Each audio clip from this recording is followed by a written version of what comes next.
Karena apa yang dilakukan sekarang tidak 100% benar. Betul. Harus diperbaiki. Setuju. Teman-teman saya banyak yang justru di Mas Ganjar ya, karena secara rasional sebetulnya pilihan yang paling pas ya. Nah ini. Ganjar. Menjadi seorang presiden atau wakil presiden itu bukan hanya pemikiran, tapi kesehatan, kemudian kemauan untuk melakukan hal-hal yang tidak biasa. Kalau cuman mau di istana duduk-duduk doang, ya buat apa ya?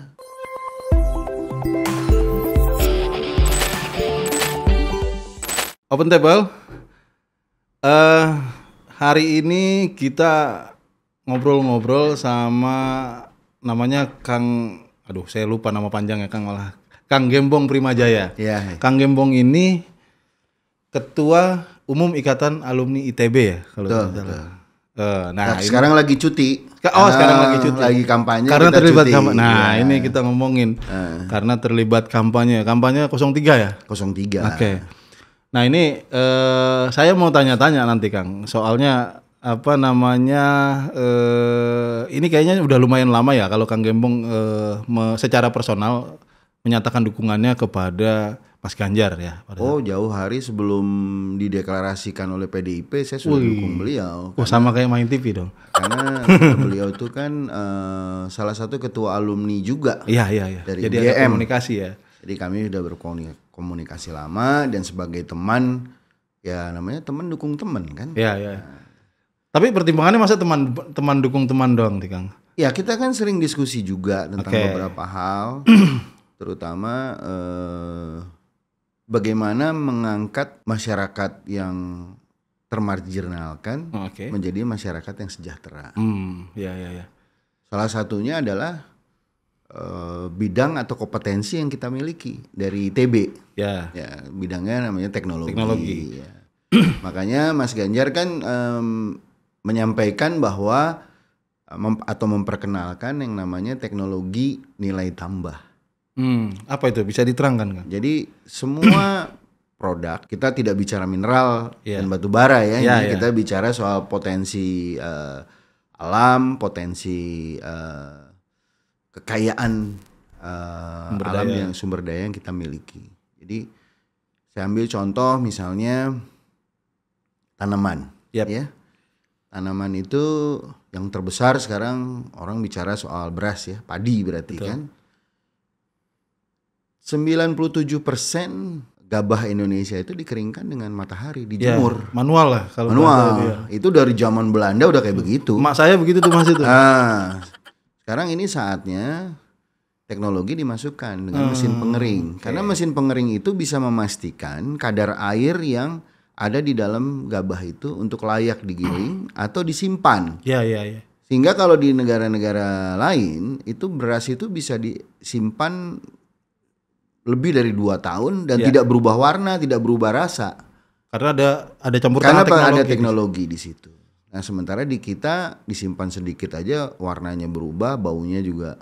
Iya betul kan? Bisa apek apa. Ya, jadi ini yang kita coba terapkan. Ditambah lagi limbah dari pengolahan gabah.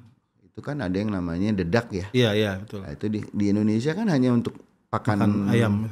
Ternak ayam, bebek, mungkin dicampur nanti buat sapi ya. Iya, betul. Sebetulnya di dedak itu ada 16,8% minyak goreng. Jadi kalau sekarang kita lihat-lihat ke market atau Tokopedia atau media online lainnya ya, itu ada yang namanya rice bran. Rice bran oil. Harganya mungkin 5-6 kali lipat harga minyak goreng sawit. Karena dia lebih sehat dan lebih baik minyak gorengnya kualitasnya. Itu di kita dibuang. Itu harus diproses. Hasil prosesnya itu kan bisa menjadikan pendapatan baru bagi petani. Sehingga petani kita bisa lebih sejahtera. Terus banyak lagi misalnya kulitnya. Sekarang kalau Akang ke mall ya, ada tuh skincare buatan Korea dari kulit beras. Iya, saya tahu tuh. Dan mahal harganya. Iya, betul. Kenapa kita nggak bikin juga? Iya, iya. Kulit beras ada di mana-mana di kita. Dan saat ini hanya dibakar aja itu. Iya, iya. Tapi enggak gini Kang. Pertanyaan saya kemudian, emang Kang Gembong yakin bahwa Mas Ganjar punya visi ini, misalnya melibatkan teknologi itu? Apa yang bikin sangat yakin. Kami kan sering berdiskusi. Oke. Jadi 30 tahun terakhir ini pendapatan kita itu, pendapatan per kapita kita hanya naik 2.500 sampai 2.700. Ya. Dari tahun 93 sampai tahun 2023. Iya, iya, iya. Nah, kemudian kita bicara nih, pemerintah bicara tahun 2045 kita akan menjadi negara berpenghasilan tinggi. Which is minimal 13.000. Ya. Bahkan pemerintah bilang 30.000. 30.000. Kalau caranya sama dengan 30 tahun yang lalu, ya. Mana mungkin hasilnya bisa, malah mungkin menurun. Ya, mana mungkin bisa tercapai. Jadi satu-satunya jalan adalah meningkatkan nilai tambah. Sehingga yang disejahterakan, yang dibikin kaya itu adalah petani dan nelayan. Karena memang pendapatan per kapita itu adalah agregat dari pendapatan seluruh rakyat Indonesia. Kan gitu. Ya. Yang sekarang ini masih marginal kan petani dan Nah, nelayan. Itu pertanyaan saya kan tadi nyambung ke situ soal bahwa ya kalau kita lihat di negara-negara lain misalnya teknologi pertanian itu kan berkembang pesat. Iya. Tapi di Indonesia kayaknya aspek pertanian itu hampir lambat sekali inovasi teknologinya, maksudnya persentuhan dengan teknologi ya. Yang mana ini harusnya jadi intervensi pemerintah misalnya, bagian dari pemerintah nih kan.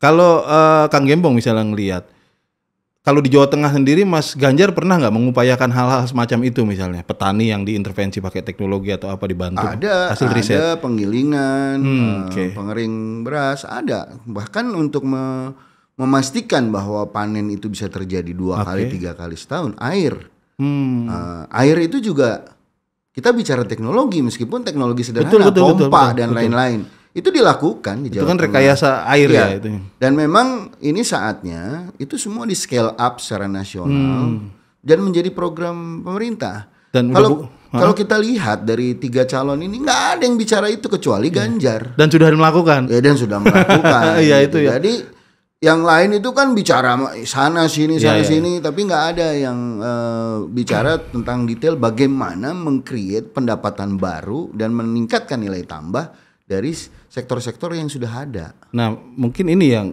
sebetulnya beberapa bulan lalu misalnya Mas Ganjar sempat ngomong, kalau paslon lain misalnya masih ngomong soal hilirisasi itu yang dibayangkan bauksit, nikel, nggak jauh-jauh dari Mas Ganjar bahkan sempat nyebut soal hilirisasi kesejahteraan. Artinya jangan cuma yang ditambang doang loh yang dipikirin. Soal pertanian, peternakan misalnya. Itu tujuan akhirnya adalah hilirisasi kesejahteraan buat masyarakat. Mungkin ini yang diomongin tadi Kang ya? Ya, jadi kalau kita bicara mineral, batu bara itu nanti mungkin ada sesi lain ya. Sesi lain. Karena apa yang dilakukan sekarang tidak 100% benar. Betul. Harus diperbaiki. Setuju. Tapi itu mungkin panjang ceritanya. Saya hari ini cuma mau fokus di sektor pertanian dan perikanan, karena disitulah sebetulnya saat ini potensi yang sangat besar bisa di-create dan mensejahterakan rakyat secara instan.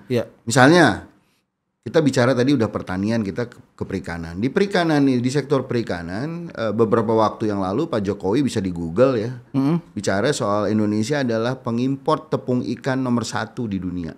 Kan ironi, kita banyak laut, banyak ikan. Ya.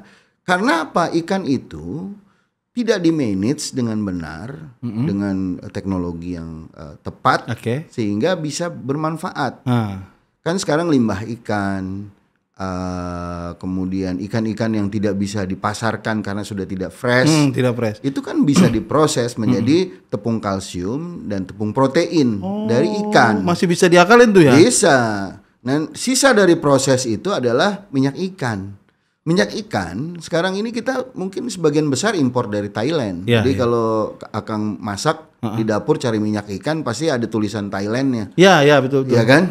Nah itu sebenarnya bisa diproses dengan teknologi yang sederhana. Itu hanya prosesnya hanya perebusan, kemudian dikompres, yang padatnya kemudian dikeringkan jadi tepung.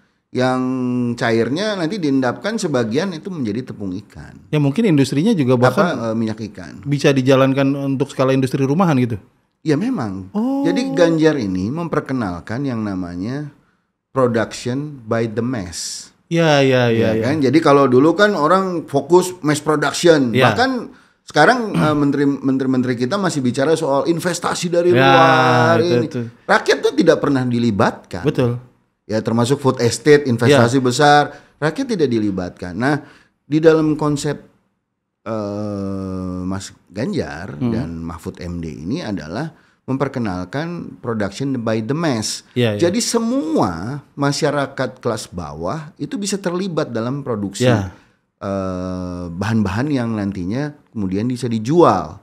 Nah, itu nanti dibentuk dalam kelompok-kelompok kecil atau perorangan, digabungkan dalam bentuk koperasi. Tapi koperasi ini pun harus dirubah bentuknya nanti menjadi koperasi produksi, bukan koperasi seperti yang sekarang dijalankan kebanyakan simpan pinjam.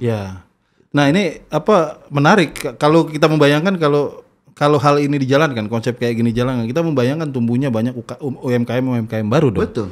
Yang kayaknya cocok nih sama kontur ekonomi kita. Iya, jadi bahkan anak nelayan bisa jadi pengusaha. Lah iya, itu dia. Sekarang kalau misalkan dia punya produksi satu bulan 100 kilo atau 200 kilo aja, dia kemudian bisa jual dalam bentuk yang lebih hilir lagi ya. Misalnya dijadikan cake, dijadikan cookies.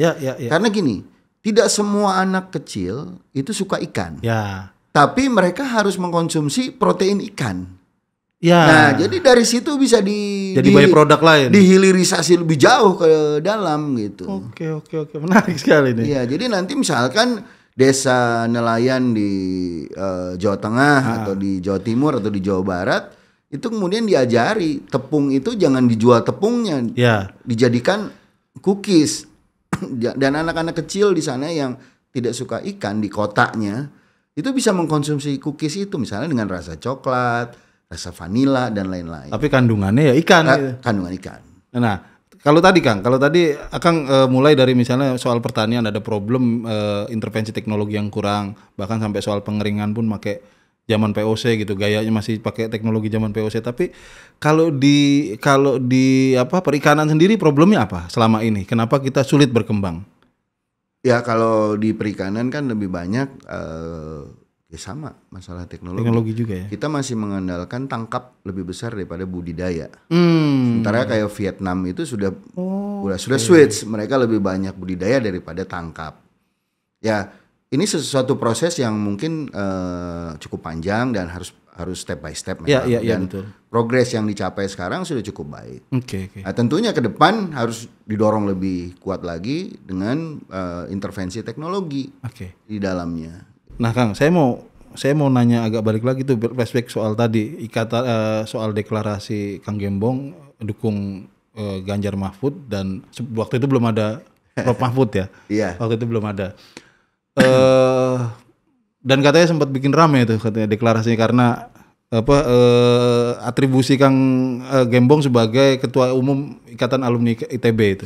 Iya. Biasalah itu kan dinamika seperti itu biasa kan nggak mungkin seluruh alumni ITB mendukung Mas Ganjar. Mungkin ada yang mendukung Mas Anies, ada yang mendukung Pak Prabowo. Itu biasa aja. Cuman kan kadang-kadang di Indonesia ini ketika pilihan seseorang tidak sama dengan pilihan kita, orang itu berusaha untuk mendiskreditkan orang yang lain ya. Itu memang budaya-budaya yang dimiliki oleh sebagian masyarakat kita. Begitu juga di kalangan intelektual ada juga orang-orang yang kayak gitu. Tapi kalau pilihannya sama dia, ya dia diem aja gitu. Enggak, tapi waktu itu nggak ada kalau Kang Gembong sekarang kan berarti kan cuti statusnya.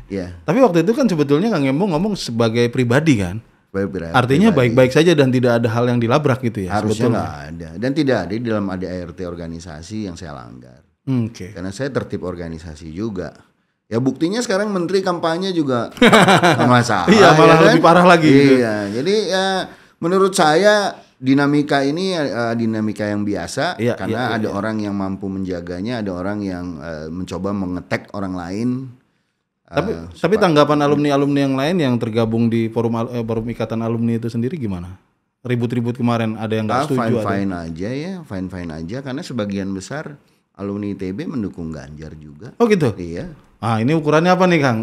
Taunya karena ketemu atau apa indikatornya? Saya kan familiar dengan kelompok-kelompok yang ada di ITB. Ada teman-teman yang di Mas Anies, ada teman-teman yang di Prabowo. Ya, saya melihat aja, dan mereka akhir-akhir ini sudah tidak saling serang menyerang ya. Jadi akhir-akhir ini cukup kondusif. Teman-teman saya banyak yang justru di Mas Ganjar ya, karena secara rasional sebetulnya pilihan yang paling pas ya. Nah ini Ganjar. Secara rasional pilihan paling pas Mas Ganjar. Maksudnya apa nih? Maksudnya faktor apa yang bikin membuat Mas Gembong itu menyimpulkan ini pilihan rasional? Rekam jejak sebetulnya, rekam jejak baik itu Mas Ganjar dan Prof Mahfud. Dua orang ini adalah dua orang yang berasal dari rakyat biasa. Ya. Terus kemudian selama berkarir Performanya bersih, baik ya, dan performanya baik, menunjukkan kinerja yang outstanding lah ya bagi saya. Betul. Nah yang terakhir adalah mereka ini orang-orang yang sangat terbuka. Terbuka dalam hal menerima segala masukan. Contohnya ya sekarang Mas Ganjar tuh tiap hari tidur di rumah pendudukan. Ya. Itu mendengarkan. Begitu juga ketika duduk dengan kami kaum intelektual, dia juga mendengarkan, dan masukan-masukan itu merupakan sumber penyemangat buat beliau untuk terus maju gitu. Karena dengan ada yang diperjuangkan ini rasanya itu semangat beliau jadi lebih besar. Nah, ini yang menarik karena ketika Mas Ganjar itu memulai kebiasaan, kemudian bukan mulai kebiasaan ya. Di pemilu kali ini dia mulai aktivitas nginep di rumah-rumah warga. Yang menariknya adalah dia kemudian membawa pengalaman itu ke forum debat. Saya lihat gitu kan. Di forum debat dia kemudian melakukan storytelling. Ceritanya ibu ini, ceritanya bapak ini yang tidak pernah kita dengar, orang-orang yang tidak pernah kita dengar namanya tapi disebut sama Mas Ganjar. Dan itu jadi sebuah cerita yang menawan. Menurut saya model bercerita semacam ini sebelumnya belum pernah ada di debat kandidat. Iya. Ini asik sekali saya ngeliat. Wih, kok keren sekali ya ceritanya ini. Iya, memang artinya memang begini. Menjadi seorang presiden atau wakil presiden itu bukan hanya pemikiran. Iya. Tapi waktu dan determinasi ya. Iya. Kesehatan, kemudian kemauan untuk melakukan hal-hal yang tidak biasa. Kalau cuman mau di istana duduk-duduk doang, ya buat apa ya? Selama kampanye dia ada di situ gitu 300 kan. Lebih titik yang sudah disambangi, saya nggak kebayang ya. Barangkali Pak Jokowi juga energinya tidak sebesar itu. Ya. 300 lebih titik, saya kaget loh kemarin waktu dia nyoba. Oh iya ya, udah banyak sekali. Itu gini Mas. Selama ini kita ngelihat ya mau tidak mau ya dari awal ketika semuanya belum disahkan, belum didaftarkan, bahkan survei-survei itu bilang persepsi masyarakat tentang Mas Ganjar satu yang paling mencolok, paling dekat dengan merakyatnya gitu loh. Nah kalau selama ini kan kita ngelihat di kamera dia itu bersentuhan sama orang kayak nggak ada jarak sama sekali, bersentuhan sama yang kadang kalau saya pribadi ya, bikin saya bertanya-tanya, dia kalau bersentuhan sama kalangan intelektual gimana nih? Soalnya kan kebanyakan di kalangan masyarakat bawah misalnya. Kalau pengalaman Kang Gembong sendiri gimana dia ketika ngomong dengan kelompok kelas menengah misalnya, kelompok intelektual? Beliau banyak mendengar ya. Beliau banyak mendengar karena beliau itu orang yang ingin banyak belajar. Ingin banyak belajar dan ingin membuat sesuatu menjadi lebih baik.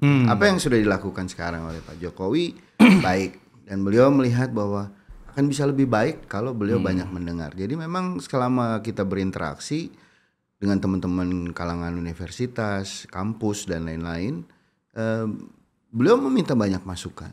Bahkan kadang-kadang men-challenge, bisa nggak dibikin gini? Nah ini menarik. Nah, kan gitu. Jadi ini yang menurut saya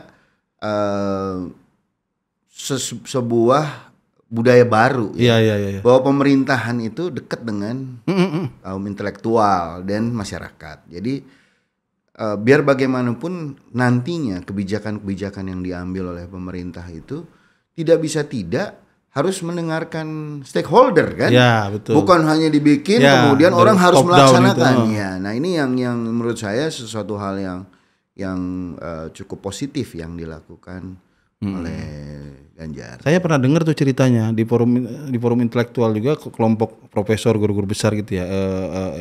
Mereka mau mendeklarasikan diri untuk Mas Ganjar. Bilang, Mas Ganjar kami mau deklarasi dukung Mas Ganjar.